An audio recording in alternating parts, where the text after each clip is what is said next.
안녕하십니까, 구독자 여러분. 모자란 글솜씨지만 이렇게 용기를 낸 이유는 우리 딸이 하도 기가 막힌 일을 당하고 이혼을 해서입니다. 어디든 제보해서 망신을 주고 싶은 마음입니다만 요즘은 이런 채널을 통해서도 속풀이를 할 수 있다는 것이 참 신선하네요. 확실히 시절이 변하긴 했나 봅니다.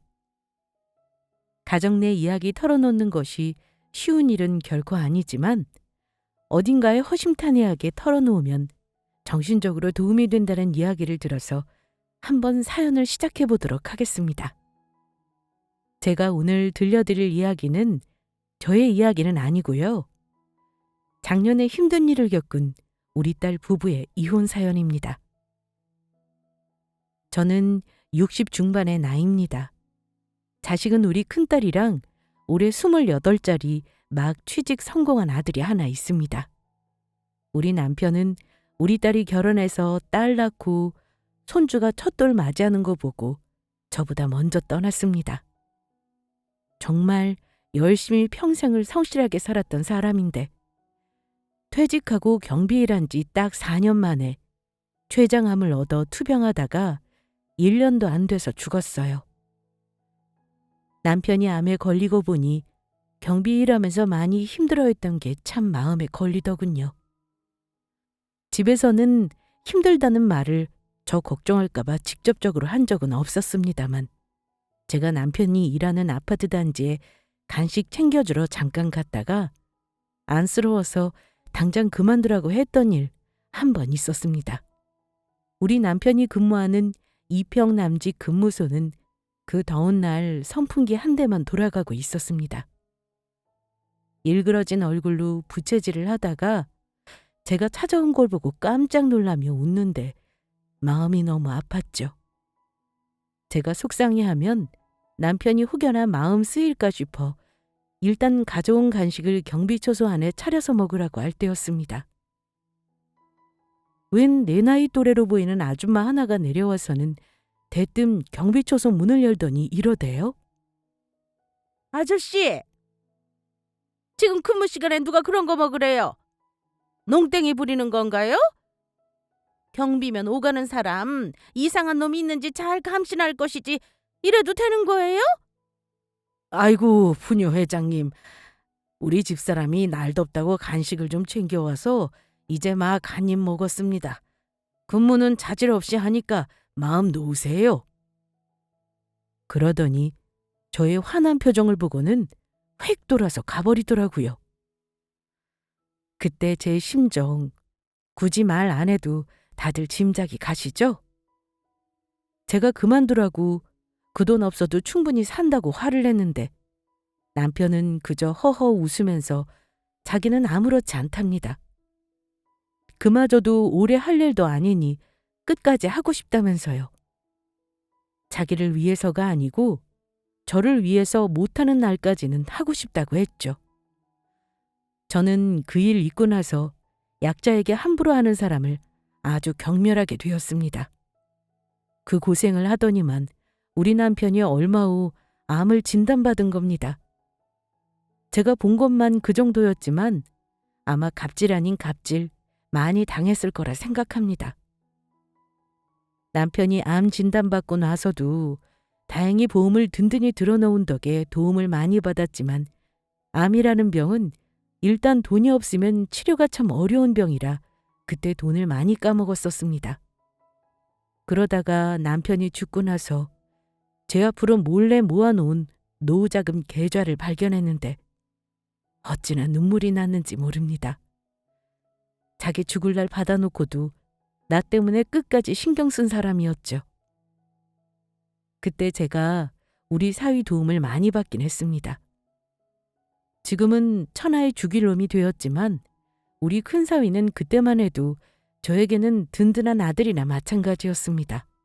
특히 우리 가족에게 힘든 일이 생기자 큰 사위의 존재가 정말로 의지가 되더군요. 그런데 그때는 별것 아니라 생각했던 것이 지금 생각하니까 아차 싶은 일이 있긴 했습니다. 우리 남편 죽고 장례 치를 때였습니다. 사위의 후배라는 사람들이 우르르 와서는 관도 들어주고 많이 도와줬습니다. 우리 사위는 호리호리하고 키가 큰 편인데 어찌 하나같이 후배들은 씨름 선수같이 생겼는지 제가 놀라서 사위에게 물어보기까지 했습니다. 김서방, 대체 저희들은 어찌 아는 사람들이길래 장례식 내내 와서 자리를 지켜주는 건가? 어휴, 덩치들이 죄다 장난이 아니구먼. 혹시 운동하는 사람들인가? 아닙니다, 장모님. 고향 후배들인데 지금은 다들 서울에 올라와서 제 사업 도와주는 친구들이에요.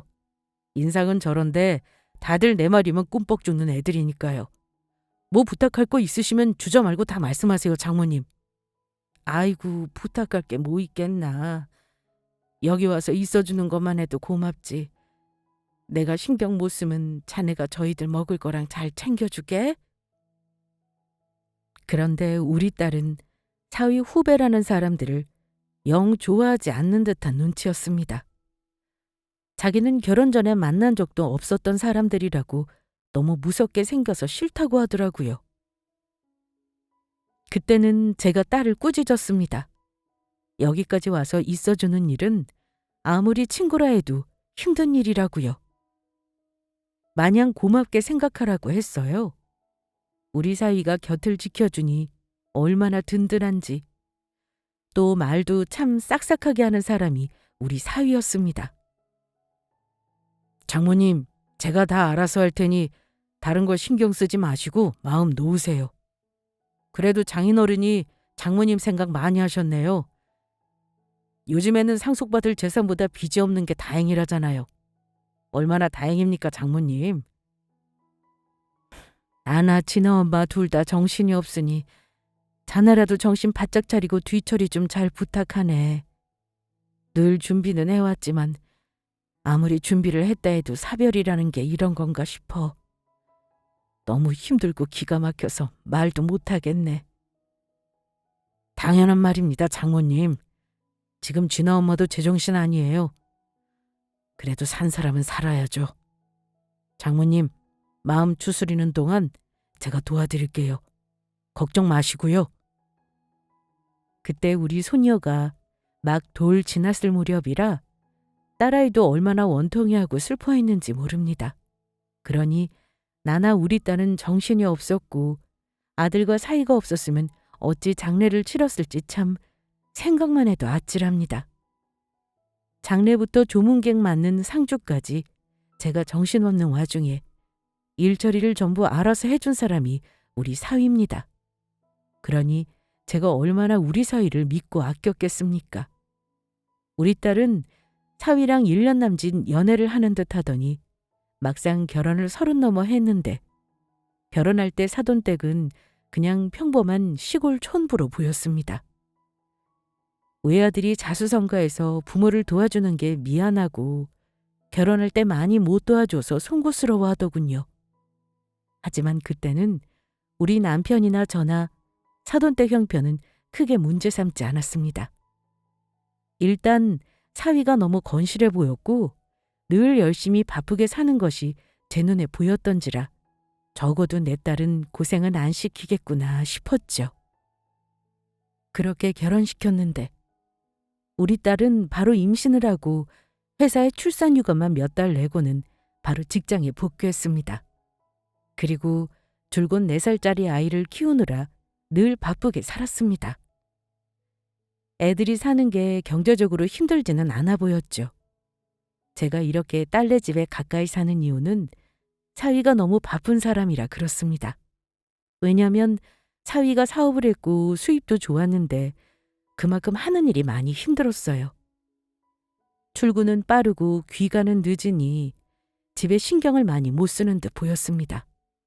우리 딸이 간혹 육아와 집안일을 안 도와준다고 불만을 토로했지만 제가 딸에게 주로 이해하라고 달래는 입장이었습니다. 그래도 진아 아빠가 너랑 진아 생각만 하고 돈 버느라고 고생하잖니. 저렇게 주말까지 반납하고 일하면서 돈 벌어다 주는 남편 드물어. 너 힘든 거 당연히 알지. 김서방 지금 한창 중요한 시기라잖아. 조금만 참고 도와주자. 응? 엄마, 아무리 사업하는 사람이라지만 저렇게 하는 사람 없어. 정말 집에서는 아무것도 안 한다니까? 내가 혼자 딸 낳았냐고. 아니잖아. 그리고 지금 사업한다는 것도 내 돈 대출 다 끌어모아서 하는 바람에 내가 일을 그만두지도 못하잖아. 딸이 하는 말 들으면 또 힘들다고 토로하는 그 심정이 이해는 갑니다. 그 당시 우리 사이는 창업을 했을 초반이었는데 굉장히 예민하고 날이 선 상태였으니까요. 결혼 전에도 무슨 금융 쪽 일을 한다고 들었는데 정확히는 저도 몰랐습니다. 결혼하고 나서는 회사를 이전했다고 해서 저도 궁금하니 사위에게 물어본 적은 있어요. 자네 회사가 어디라고 했지? 정확히 회사 이름이 뭔가? 집에서 30분 거리입니다. 장모님, 가까워요. 제가 알려드릴게요. 새로 이전해서 근무 환경도 아주 좋아요. 아니, 명함이 있으면 나 하나 주지 그러나. 나도 주변에 자랑 좀 하게. 자네 하는 일이 정확히 뭐라고? 그러더니 우리 사위가 대표 직함이 찍힌 명함을 내밀면서 그냥 돈 만지는 일이라고 생각하시면 됩니다, 장모님.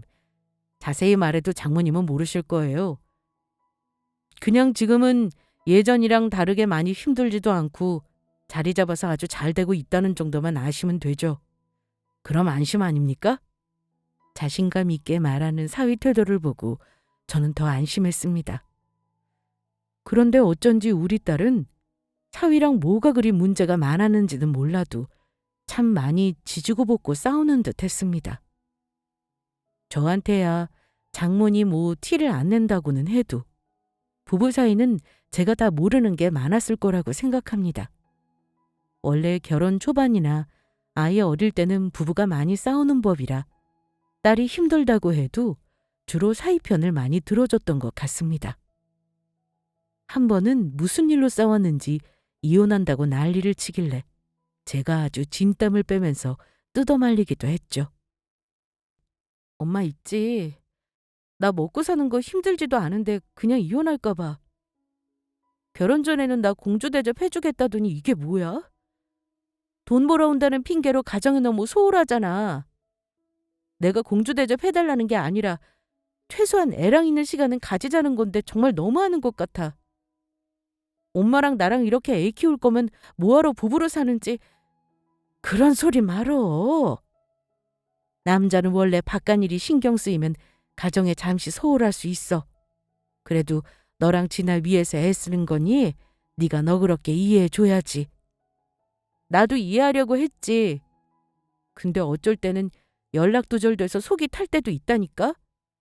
아니 아무리 연락을 못해도 내가 문자고 전화한 거 보면 무슨 일이냐고 다시 콜백은 해주는 게 정상 아니야? 원래 지금이 제일 힘들 때라서 그래. 이 고비만 잘 넘기면 좋은 날 올 거니 조금 참아봐. 딸의 마음도 이해는 갔죠. 초반에 이혼한 애 만에 저에게 힘들다 소리 많이 하다가 자기도 아이 낳고 기르더니 엄마 생각을 하는 건지 나중에는 무슨 일이 있는 게 분명한데도 말을 안 하더라고요. 아마 자기가 힘들다 하면 엄마가 속상해한다는 걸 그제야 알았던가 봅니다. 손녀딸이 세 돌 지날 무렵부터는 천만다행으로 처음에는 그렇게 고군분투하던 우리 사위 일이 점점 잘 풀린다고 하더군요. 처음 시작은 작았는데 꽤 큰 중소업체로 성장했다면서 자랑을 많이 했습니다. 사위 입에서 나오는 말이니 저는 그대로 믿었죠. 그때 우리 사위가 딸에게 일 힘들면 그만두라고도 했고요. 하지만 우리 딸은 결혼 전부터 일을 했던 경력이 아쉬워 힘들어도 직장을 그만두지 않았습니다. 지금 생각하면 참 잘한 일이기도 하죠. 아이 키우랴, 일하랴, 살림하랴.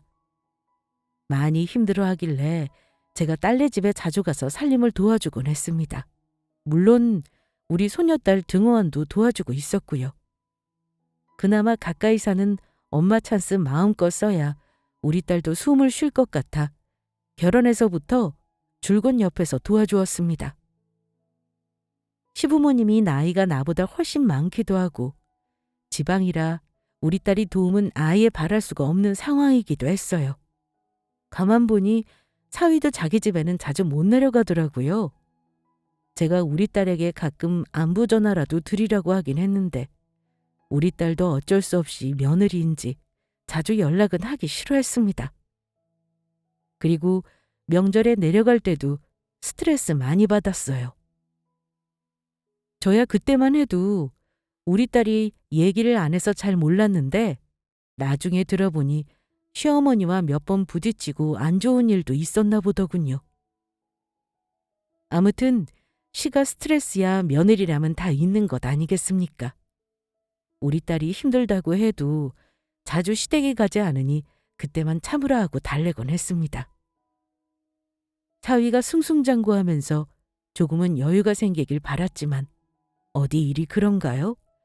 제가 사위 하는 일을 자세히는 모르지만 뭐 늘 얼굴 한번 보는 것도 힘들었으니까요. 명절을 앞두고 마침 우리 딸이 이번에는 시댁에 못 내려간다는 말을 하더군요. 엄마, 이번 추석에는 진아 아빠가 많이 바빠서 못 내려간다 그러네? 애 데리고 내려가기 힘들다고 자기가 시간 내서 잠깐 부모님 얼굴만 뵙고 온대. 어머, 그러니? 안 가는 건 좋다만 너도 시부모님 전화 한 통 넣어드려. 그게 도리다. 그리고 네 시부모님은 멀리 살아서 너한테 간섭은 안 하시는 분들이니 좋은 거 아니냐. 에이, 간섭이 아니라 무관심이 문제지. 우리 진아 돌 때도 그렇고 이날 이때까지 옷 한 벌 받아 입은 적이 없어, 엄마. 아무리 시골 사는 분들이라지만 너무하셔. 먹고 살기 바쁘면 그럴 수 있어. 그래도 김서방이 잘하잖아. 그거면 됐다. 암튼 엄마, 시댁 안 내려가니까 우리끼리 명절 음식 해서 먹자. 그래, 그러자. 우연히도 부르고 니들 좋아하는 거 다 해줄게. 김서방이 잡채랑 갈비 좋아하지? 엄마가 재료 사올게. 같이 지나 봐주면서 하면 되겠다. 오래간만에 이모도 부를까? 그래, 엄마. 근데 진아 아빠가 명절에도 과연 시간이 날까 모르겠다. 원래 남들 쉬는 날 더 바쁘다길래 말이야. 대체 왜 그런지는 알 수 없지만. 에잉, 아무리 그래도 명절에는 쉬겠지. 네가 신랑한테 뭐 먹고 싶은 거 있는지 미리 물어봐. 엄마가 해줄게. 그런데 얼마 후에 우리 딸이 말하기를 사위가 명절에는 하루도 시간을 못 낼 정도로 피크타임이라는 겁니다. 돈이 제일 벌릴 때가 명절과 연휴와 쉬는 날이라더군요. 남들 놀 때 일하는 직업은 소방관이나 경찰인 줄 알았는데 우리 사위도 그렇다니 너무 안쓰러웠습니다. 쉬는 날도 없이 일을 한다길래 이건 좀 아니다 싶어서 사위에게 제가 따로 얘기도 했어요. 그래도 남들 다 쉴 때는 가족이란 있는 시간도 있어야 하는 거라고 말이죠. 김서방, 아무리 그래도 명절은 가족이랑 같이 보내야지. 연휴 내내 일하면 힘들잖아. 하루도 시간 못 내는 거야? 사위가 너무 바쁘게 사는 것 같아 하루 정도는 시간을 내라고 했지만 사위가 웃으며 마다하더군요. 물 들어올 때 노를 저어야 한답디다. 장모님, 사람 일이라는 게 또 모르는 거지 않습니까? 잘 될 때일수록 쉬지 않고 바짝 당겨서 벌어야죠. 물 들어올 때 노저란 말 있잖아요. 저는 괜찮습니다.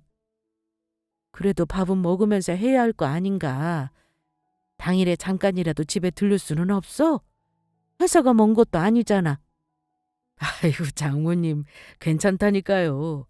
음식 해놓으시면 제가 늦게라도 퇴근해서 먹을게요. 장모님 잡채랑 갈비는 제가 꼭 먹어야죠. 그래, 정 그렇다면 어쩔 수 없지. 내가 맛있게 해놓을 테니까 늦게라도 꼭 먹도록 하게. 그리고 김서방, 아무리 일이 좋다고는 해도 우리 진아 마냥 어린아이로 있는 거 아닐세. 애는 금방 커. 이럴 때 아이랑 시간 많이 가지고 추억 만드는 것도 돈 버는 것만큼 중요한 일이야. 나중에 나이 먹어보게 지금 이 시기 추억 하나씩 꺼내보면서 사는 게 부부야. 그러니까 바쁘더라도 진아 엄마랑 진아도 신경 좀 쓰게. 내가 부탁하네. 예, 저도 당연히 그렇게 하고 싶죠. 친엄마가 저에게 불만이 많다는 것도 알고 있습니다. 그 부분은 앞으로 저도 노력할게요, 장모님. 걱정 마세요. 그래, 자네가 내 말 이해하니 다행이구만. 열심히 일한다는 사위가 기특하기도 했지만 쉬는 날도 없이 저렇게 살아야 하나 안타깝더군요. 왜냐면 가족끼리 보내는 시간도 중요한데 너무 눈앞에 금전만 쫓는 것 같고 인생 재미를 모르는 것 같아서 말이죠. 딸에게 듣자니 사위는 장모 말이 신경 쓰였는지 시간 내서 외식도 하고 아이 데리고 수영장도 다녀왔다고 하더군요. 우리 딸이 그리 말은 하는데 언제부턴가 자꾸 얼굴이 어두워 보였습니다. 저한테 뭔가 말을 안 하는 것이 있기는 한 듯 싶었는데 물어봐도 말을 안 하길래 그냥 대수롭지 않게 넘겼어요. 그때 우리 딸을 더 추궁해서 물어봤어야 하는데 그러지를 못했습니다. 우리 딸이 왜 얼굴이 어두워졌는지 조금 더 후에 말씀드려야 할 것 같습니다. 아무튼 사위가 제 말대로 딸내미에게도 신경을 썼다는 말을 듣고 저는 마음이 좀 편해지긴 했습니다. 그리고 명절 전날 딸네 집에 갔더니 연휴임에도 사위는 또 일을 하러 갔다고 하더군요. 우리 딸과 명절 음식 먹기로 했으니 아들도 불러서 같이 음식도 만들고 즐거운 시간을 보냈습니다. 근데 애들도 맛있게 먹으니 사위 생각이 짠하더라고요. 예, 자고로 음식은 막 했을 때 먹어야 하는 건데 어쩌니. 김서방도 오늘 집에 있었으면 같이 먹는 건데 다 김서방이 좋아하는 거라 마음에 걸리는구나. 아유, 걱정하지 마, 엄마. 그 사람 집에 오면 냉장고 뒤져가면 알아서 잘 챙겨 먹으니까. 그래도 명절에 일까지 하는 사람이 안쓰러워서 그래. 아무래도 안 되겠다. 뜨뜻할 때 먹게 전이랑 잡채랑 갈비랑 이것저것 통에 좀 담아봐. 넉넉하게 담아서 직원들하고 나눠 먹으라고 해야겠어. 명절에 다른 직원들도 고생할 거 아니냐. 사장이 저리 나와 있으면 직원들도 얼마나 눈치를 보겠어. 얼른 넉넉하게 싸서 갖다 주고 오자. 우리 진아 아빠 회사 간다고 하면 기겁하고 싫어할 텐데. 지난번에도 내가 일이 있어서 지나가다가 밥이나 같이 먹자고 회사 앞에서 나오라고 했는데 막 뭐라 하더라고. 연락도 없이 왔다면서. 그때 시간이 늦은 것도 아니었는데. 암튼 엄마 좋은 생각 아닌 것 같으니 가지 말자. 우리 딸은 가지 말자고 했지만 명절 전에 사위 회사 직원이 모두 다 나와 있는 것도 아닐 텐데 뭐 그리 싫어하겠나 싶었습니다. 네가 자꾸 이러니까 김서방도 자꾸 집에서 말이 없어지는 거야. 그래도 김서방이 엄마한테는 너무 잘하는 사람이잖니. 네가 힘든 거 엄마가 잘은 모르겠다만 오늘 같은 날 음식해서 갖다 주면 얼마나 좋아하겠어. 얼른 채비해. 아마 김서방 좋아할 거다. 살살 타일렀더니 결국은 딸도 주섬주섬 외출할 채비를 했죠. 손녀는 아들에게 잠시 맡기고 저는 딸과 잔뜩 음식을 싸서 사위 사무실로 향했습니다. 멀지 않은 거리지만 사무실 이전하고 가본 적이 없어서 사위가 운영하는 회사가 궁금하기도 했습니다.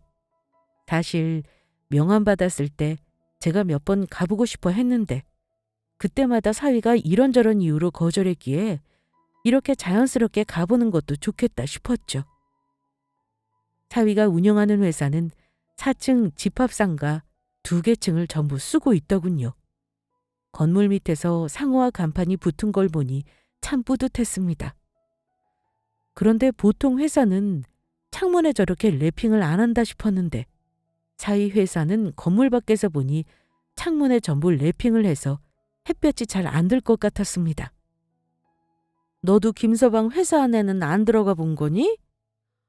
왜 저리 창문을 다 가려놨다니?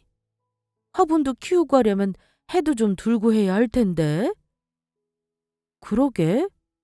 나도 밖에서만 봤지 안에는 안 들어가 봤어, 엄마.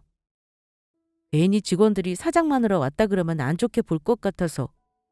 암튼 나는 들어가지 않고 사무실 밖에 있을게, 엄마. 저는 딸 대답을 들으면서도 창문을 왜 저렇게 다 래핑을 했는지 사위에게 물어봐야겠다 마음먹고 건물 안으로 들어섰습니다. 그때였습니다. 우리가 2층으로 올라가려는데 안내 데스크에 비스무리하게 생긴 곳에 앉아있던 경비 아저씨가 다급하게 저와 우리 딸을 붙잡더군요. 아이고, 아주머니, 여기는 어쩐 일로 오셨습니까? 올라가시면 안 돼요. 잠깐 나한테 확인 좀 받고 가셔야 합니다. 예? 아, 경비 아저씨군요. 명절인데 고생이 많으시네요. 제가 여기 2층 회사 사장 장모 되는 사람입니다. 우리 사위가 너무 바빠서 제가 명절 음식 한 거 가져다 먹이려고 찾아왔어요. 이상한 사람 아닙니다. 여긴 제 딸이고요. 그랬더니 경비 아저씨가 아주 난감한 표정을 짓는 겁니다. 아이, 2층 회사 사장님 가족이시구나. 아이고, 이를 어쩌나. 일단 조금 기다려 보시죠. 원래 업무의 사람은 가족이라도 출입시키지 않는 게 사위 되시는 분 방침이라서요. 그냥 올라가시면 제가 아주 낭패를 봅니다. 잠깐 있어 보세요. 사장님께 연락을 해보지요. 바로 그때 저의 눈에 막 전화를 하는 경비 아저씨가 조금 전까지 먹다가 우리 때문에 젓가락을 놓은 사발면이 보였습니다. 근데 순간 그 경비 아저씨 모습에 몇 년 전 죽은 우리 남편이 겹쳐 보이는 겁니다. 여기서 자기 일을 열심히 하면서도 저렇게 사발면으로 끼니를 때우나 싶어 마음이 너무 짠하더군요. 그래서 전화를 하려던 경비 아저씨에게 잠깐 사위에게 연락하지 말라고 했습니다. 아저씨, 잠시만요. 여기 좀 와보셔요. 왜 그러느냐는 얼굴로 경비 아저씨가 저에게 왔을 때 저는 아저씨가 조금 전까지 앉아 있었던 데스크 테이블 위로 잔뜩 쌓은 음식 꾸러미를 펼쳤습니다. 사모님, 왜 그러시죠? 이게 뭔데 여기다가 펼치고 그러세요? 놀라서 저에게 되묻길래 제가 그랬습니다. 아이고, 명절에 나와서 애쓰시는데 이렇게 사발면을 드시다니요. 오늘 다른 사람들 다 집에서 쉬고 고향 내려가고 할 텐데 아저씨 여기서 이렇게 일하시는 거 보니 마음이 안쓰러워 그럽니다. 마침 사위 주려고 싸운 음식이 아주 넉넉하지 뭐예요. 아저씨도 명절 음식 맛 좀 보셔요. 제가 좀 덜어드리겠습니다. 그러자 경비 아저씨가 모자까지 벗으며 너무나 송구스러워 하시는 겁니다. 아이 참, 이러실 필요 없는데 고마워서 어쩌지요? 부담 가지실 필요 없어요. 우리 사위 회사 도움 주는 분인데 오늘 제가 여기 오길 정말 잘했네요. 우리 사위도 아마 잘했다고 할 겁니다. 얼른 앉아서 좀 드셔보셔요. 그럼 감사히 잘 먹겠습니다, 사모님. 예, 어려워하지 말고 드셔요. 제가 이러려고 오늘 여기로 왔나 보네요. 음식은 많고 저는 시간도 많으니까 편하게 앉아서 천천히 드셔요. 그런데 경비 아저씨가 너무 맛있게 음식을 드시는 겁니다. 그 모습을 보는데 또 생전에 음식을 참 좋아하던 우리 남편이 또 떠올라 눈물이 핑 돌더군요. 제가 왜 연휴에도 이렇게 일을 하시냐 물어봤습니다. 아니 근데 아저씨, 우리 사위 얼굴 자주 봅니까? 우리 사위가 참 착하고 예의 바른데 아마 경비 아저씨께도 인사 잘하죠? 예, 사모님. 사장님이 거의 주말에도 나오시고 야근도 많이 하시니까요. 제가 자주 봅니다. 근데 이런 날까지 일 시켜서 우리 사위 원망하시겠습니다. 제가 대신 사과할게요. 오늘 제가 해온 음식 드시고 조금이나마 마음 푸셨으면 좋겠네요. 예, 그래야죠. 오늘 이렇게 정성 들어간 음식을 흔쾌히 주셔서 정말 감사합니다. 근데 사모님은 사위가 일하는 곳 이렇게 오시는데 아무 거리낌이 없으시네요. 예? 우리 사위 일하는 회사 오는데 거리낄 게 뭐가 있겠습니까? 그때 저의 대답을 듣던 경비 아저씨가 잠시 멈칫하며 젓가락질을 멈추는 겁니다. 저 사모님, 외람단 말씀이지만 혹시 사위 되시는 분이 여기서 무슨 사업 하시는지 알고 오신 거죠? 아이, 그럼요. 우리 사위 여기서 투자회사 운영한다고 들었는데요. 아무튼 그 일이 뭔지는 몰라도 이렇게 남들 쉬는 날 더 바쁘다 해요. 상담으로 고객들이 아주 줄을 선답니다. 근데 막상 회사 와보니 어째 한산해 보입니다. 그런데 경비 아저씨가 저를 한번 보더니만 다시 음식을 몇 번 먹다가 젓가락을 내려놓더라고요. 아이고, 아저씨, 괜히 제가 옆에서 떠드는 통에 불편하시죠? 제가 올라가 볼 테니까 얼른 마저 드셔요. 하지만 경비 아저씨는 올라가려는 저를 다시 붙잡았습니다. 사모님, 잠시만요. 올라가지 마시고 제 얘기 좀 들어보시겠습니까? 이런 말하는 게 잘하는 짓인지 모르겠지만 오늘 사모님 분이 너무 좋으신 분 같은데 이렇게 보내드리면 제가 영영 마음에 걸릴 것 같아서요. 무슨 얘기를 한다는 거죠? 저기, 제가 여기 사장님 비밀 하나 알려드리려고요. 아무래도 사모님이나 사장님 부인이 아무것도 모르시는 것 같아서요. 근데 절대 제가 말했다고 말하면 안 됩니다. 그럼 저 진짜 죽습니다. 갑자기 절박한 표정으로 얘기하는 아저씨를 보니 순간 가슴이 철렁 내려앉더군요. 왠지 좋은 얘기는 아닐 것 같았습니다.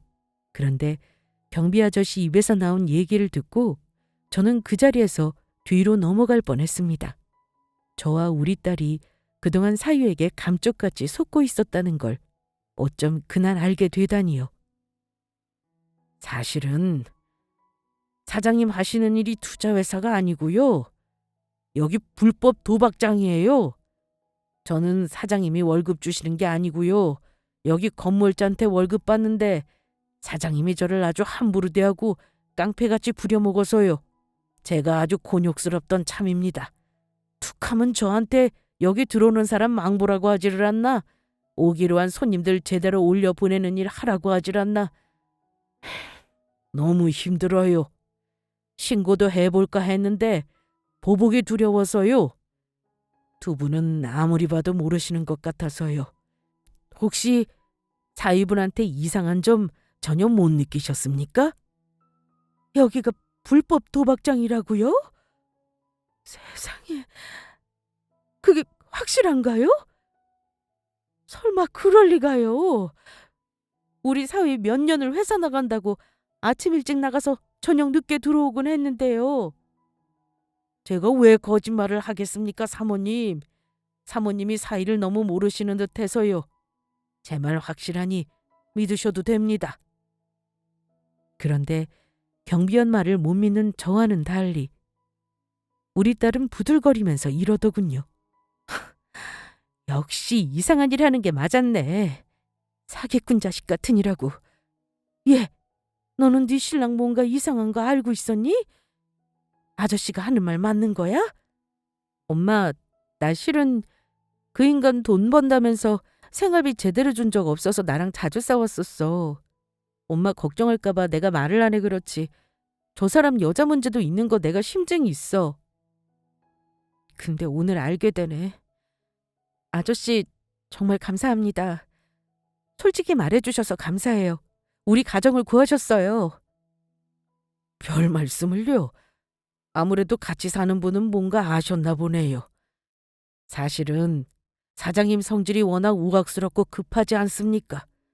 같이 다니는 후배들도 다 조직에 있다고 하니까 저는 그동안 벌벌 기었죠. 근데 사모님 두 분은 너무 인상도 좋으시고 저 같은 사람한테도 이런 호의를 베풀어 주시니 제가 너무 고마워서요. 괜히 분란을 일으킨 건 아닌가 모르겠네요. 저는 너무 놀랐습니다.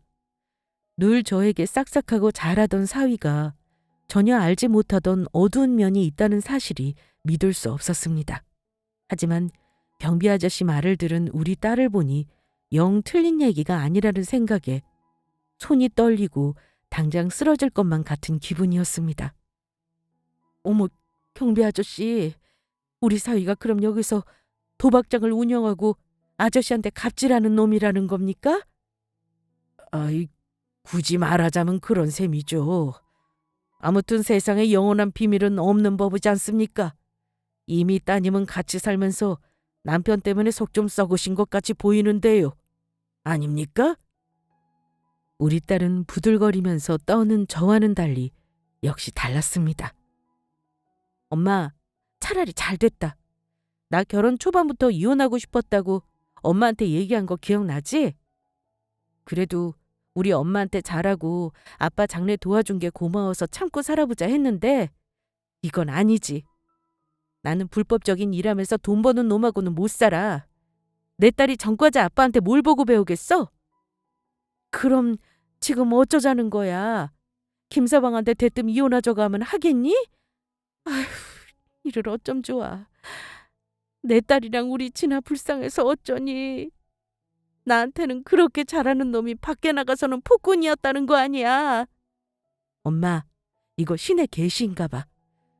오늘이 나한테는 기회일 수도 있어. 우리 여기로 경찰 부르자.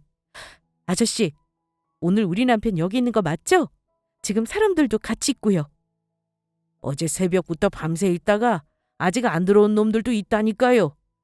생각 잘하셨어요. 이건 두 분 힘으로는 안 되는 일이에요. 사모님, 따님 말대로 공권력 도움을 받으세요. 불법 도박장 신고하면 경찰들이 아주 싹 다 잡아갈 겁니다. 아마 뿌리를 싹 다 뽑을 거예요. 따님이 생각 잘하셨습니다. 저런 놈이랑 살다가 잘못하면 칼 맞아요. 지금이야 돈 잘 벌리니 본성 감추고 산다지만 어디 이런 일이 천년만년 갑니까?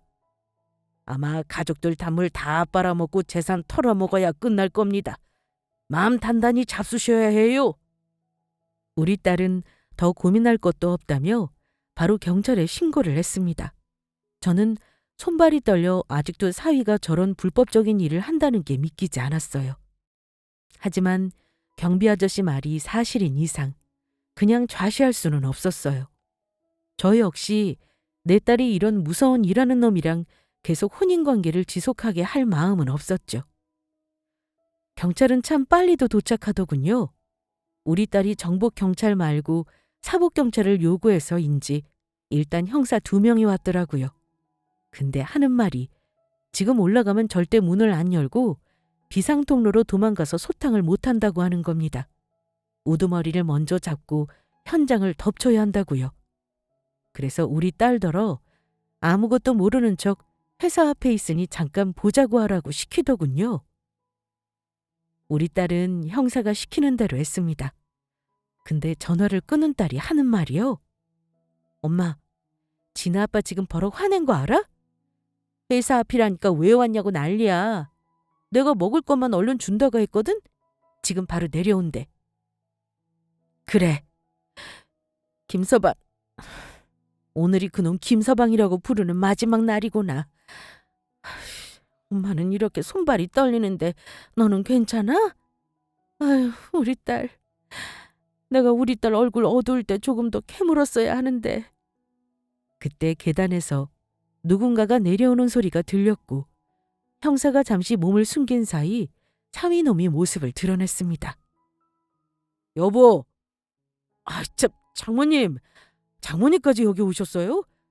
내가 오지 말라니까 참. 먹을 거만 주고 가. 나 지금 엄청 바쁘단 말이야. 자네 실내에서 일하는 사람한테 웬 담배 냄새가 이렇게 나는 거야. 명절에 일하는 게 안쓰러워 음식 좀 싸서 왔구만. 힘들게 가져온 사람한테 타박이나 하는 건가? 그러더니 차위놈이 내 옆에 있는 경비원을 아주 죽일 듯이 쳐다보더군요. 나중에 보자는 얼굴로 말이죠. 그때였습니다. 복도에 몸을 감추고 있던 형사 2명이 동시에 나타나 차위 양쪽 겨드랑이에 손을 넣더니 그대로 몸을 옴짝달싹 할 수 없게 만들어버리더군요. 김영철 씨, 여기 2층 도박장 운영자 맞으시죠? 뭐야 당신들! 여기가 무슨 도박장이라고? 여기 간판 안 보여? 글쎄요, 맞는지 아닌지는 지금 우리랑 올라가서 한번 확인해 보시죠. 그때 정식으로 체포하겠습니다. 참, 이거 우리 마누라랑 장모가 보고 있는데 무슨 짓이에요? 이거 못나? 나 그런 사람 아니야. 여보, 당신이 말 좀 해봐. 장모님, 아시잖아요. 이 회사 무슨 회사인지요.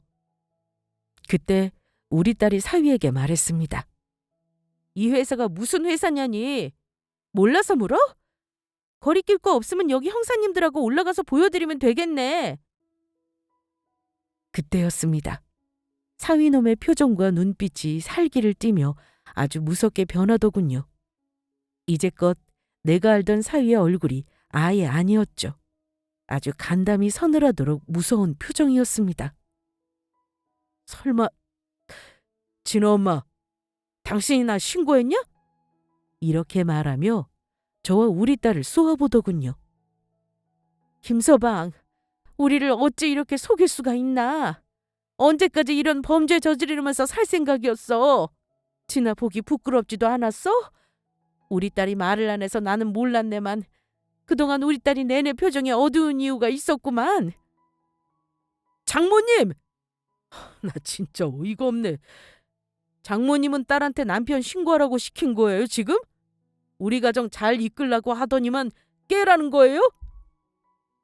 그래, 나는 자네가 우리 속인 거 생각하니 소름이 돋네. 자네 같은 범죄자한테 내 딸하고 손녀를 어찌 맡기겠나? 절대 안 될 말이지. 이혼하게. 우리 딸이랑 당장 이혼해. 내가 왜요? 지금 이혼하면 내가 손해인데 절대 도장 못 찍습니다. 그러자 형사가 옆에서 그러더군요. 범죄자 놈이 합의 안 해주면 소송에서 이혼하면 되니 걱정 말고 이혼하시면 되겠네요. 자자, 일단 올라가 봅시다. 밖에 있는 지원 인력 들어오라 그래. 사위놈은 도망가려는 듯 발버둥을 쳤습니다. 놔! 이거 못 놔! 아니라니까! 여기 내 회사야, 내 회사! 저와 우리 딸은 경비원 안내를 받아 안전한 곳으로 피했는데요. 잠시 후 건물 안에서 줄줄이 굴비 엮듯이 끌려나오는 인간들을 보며 경악을 금치 못했습니다. 우리 남편 장례식장에서 본 사람들도 있더군요. 사위 역시 마찬가지였습니다. 고래고래 소리를 지르고 이제까지 한 번도 못 봤던 포악한 모습을 보는데 그제야 저는 긴장이 풀려 자리에 주저앉고 말았습니다. 아이고 가슴이야. 우리 딸 이제 어쩌나. 응? 불쌍해서 어째. 저런 사기꾼인 줄도 모르고 내가 너한테 잘하라고 다그쳤으니 이 죄를 어째. 엄마가 미안하다. 응? 엄마, 오히려 이렇게 알아서 너무 다행이잖아. 그 인간 순순히 이혼해 줄 사람 아니야. 이렇게 된 게 더 잘된 일이라 생각하자.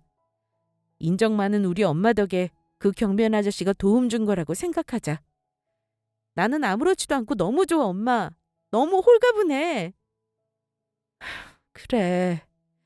나쁜 놈인 거 지금이라도 알았으니 다행이지. 네 말대로 잘된 일이야.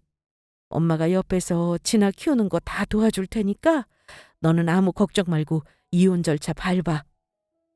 그날 난리통은 지역 카페에도 목격담이 올라왔고 뉴스에도 나올 만큼 이슈가 되었습니다. 사위놈은 당연히 구속수사를 받았고요. 우리 딸은 즉시 이혼 절차에 돌입했습니다. 사위놈은 절대 이혼 못하겠다고 버티더군요. 결국 우리 딸은 이혼 소송을 할 수밖에 없었습니다. 사위놈이 구속수감 되었을 때 이혼소장을 감옥으로 보냈더군요. 그리고 얼마 후 딸이 이혼 절차 마무리됐다면서 저에게 소식을 알려왔습니다. 집은 진작에 우리 딸 명의였고 양육비도 일시불로 받기로 했다고 하면서요. 우리 딸은 그렇게 사위놈과 옥중 이혼을 했죠.